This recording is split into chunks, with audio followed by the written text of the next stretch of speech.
What's up, everybody, and welcome back. Thank you for coming and viewing. If it's your first time, please like and subscribe.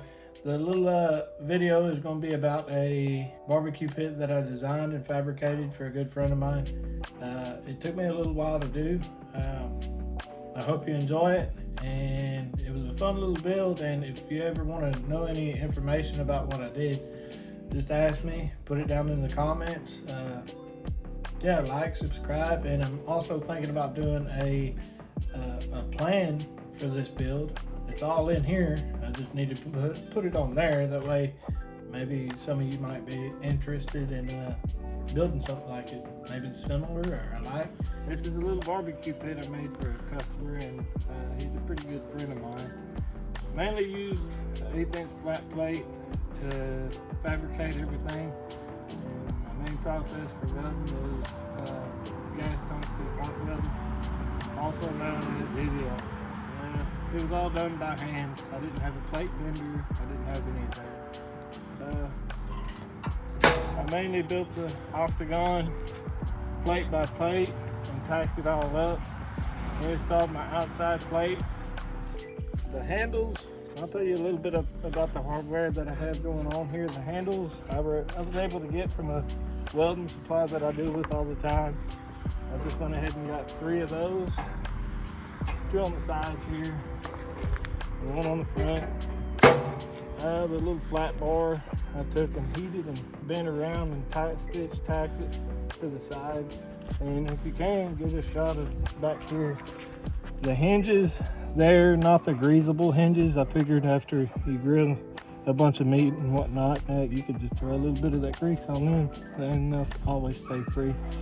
No, I wouldn't do that, but angled that flat bar off in the back. After I got this whole thing welded out, I was able to heat what was most important coming from fabrication and metalworking standpoint. After you weld all these seams, you really got to worry about it drawing. And by drawing, I mean if you were to take and cut this thing plumb in two, it would want to collapse in on the heat displacement of each weld.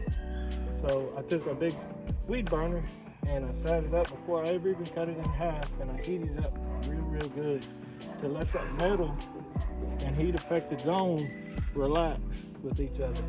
The legs here, I pretty much did the same thing. That's 1/8" plate and it's seamless. I just took and I found my degrees with the degree finder on each one of these. I found where each one of them needed to be centered, and I angled them off, flat plated across the bottom here on both of them.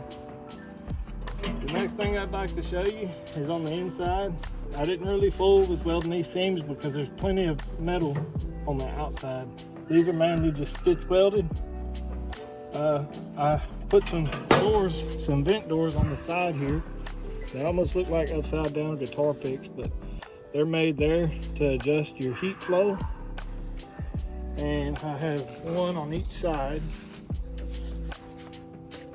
Another one here. It's a little bit stiff, but it could be loosened up and tightened.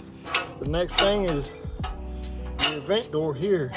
I always wanted to do a design like that, and I took some square tubing, notched it closest to the inside wall that's welded to my flat plate, and made that. The next thing, a little hinge I got from Tractor Supply, and you just pick up on that and open up there.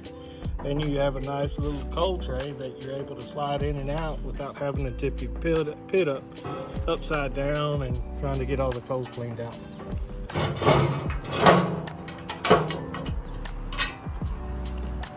Anyhow, if you could get a shot of this back seam here, see how the legs are angled. I was able to do that, and whenever you pick up the lid, the whole thing doesn't want to turn over backwards.